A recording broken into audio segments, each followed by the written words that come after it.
Russia. There's a lot of news there and a lot of things to update each other on. I believe that we're going to talk about our economic partnerships, both in technology, but also the broader shared economic relationship that we have, and we're so thrilled about that. But just on a personal note, I have to say that I really have become a good friend, and David has become a good friend of mine, and so it's great to spend some time here with him and his family. On the trip over here, my 3-year-old daughter in particular kept on asking if she was going to get to hang out with Maya. The answer, happily, was yes, and you've been very, very gracious host to me and the whole family, so we're very grateful to that. And to the people of England, I really love this country, and in particular, having never been to this beautiful house before and seen the surrounding area, I just say that the people who built it, the people who sustained it, I think really love the human spirit, and being here lifts up the human spirit. And so I feel, from one vice president to the people of England, thank you for having such a beautiful place for foreigners like me to come and talk about the issues of the day, because we really appreciate it, and we're really thrilled to be here. So to David and your team, thank you so very much. Thank you. Absolutely. Thank you. Yep. Did you catch a fish, sir? I caught a few, actually. Yeah, I don't want to brag, but we did okay.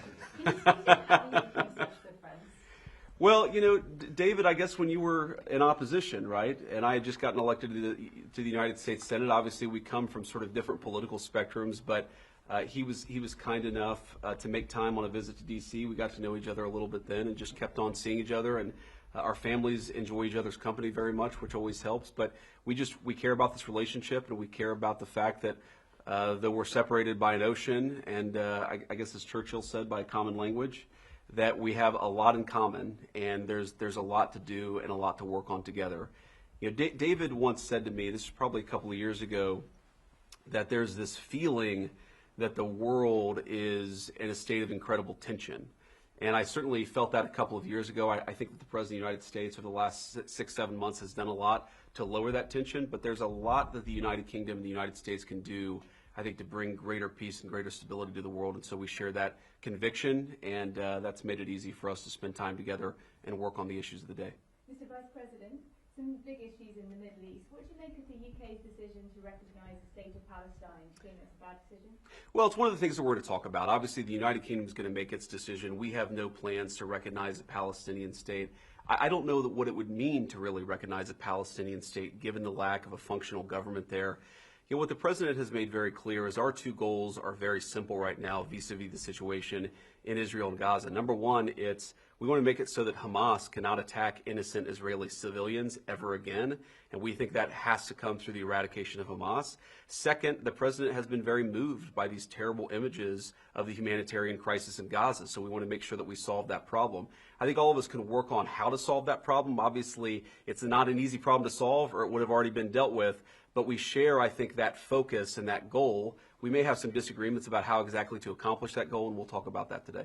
Mr. Vice President, what do you make of President Trump's comments last week about you the likely front runner in 2020? I don't want to talk about lowly things like politics in this grand house. Come on. Look, I think my view on the politics of 2028 is I'm not really focused even on the election in 2026, much less 1-2 years after that. And if we do a good job for the American people, the politics will take care of itself. So I'm going to try to do a good job for the American people, just as David's trying to do a good job for the people of the UK. Mr. Vice President, was the President given a heads up about Israel's intention to occupy Gaza City? I'm not going to speak to private conversations between the Israeli government and our government. I think the President obviously has been very clear about his goals, about what he wants to accomplish in the Middle East, and he's going to keep on doing that. The President, as you know, speaks to these issues commonly. I'm sure that he'll talk at some point to the media about his response to what's happened or what was announced earlier today in Gaza. But our goals are very clear. We want to make it so that Hamas can't attack innocent people. We want to solve the humanitarian problems in Gaza. We're working incredibly hard, the President and the entire team, to make sure that happens. I mean, we've been in constant negotiations and conversations, even the last 24 hours, about how to get more aid into Gaza, about how to solve that humanitarian problem, and also how to get Hamas to a position where they can't continue to threaten the citizens and the civilians of Israel. So there's a lot of work to do there. There's a lot of common objectives here. There is some, I think, disagreement about how exactly to accomplish those common objectives, but look, it's a tough situation. Of course, we're not going to know exactly how to solve a very complicated problem. As the President has said himself, that people in some ways have been fighting for thousands of years. If it was easy to bring peace to that region of the world, it would have been done already.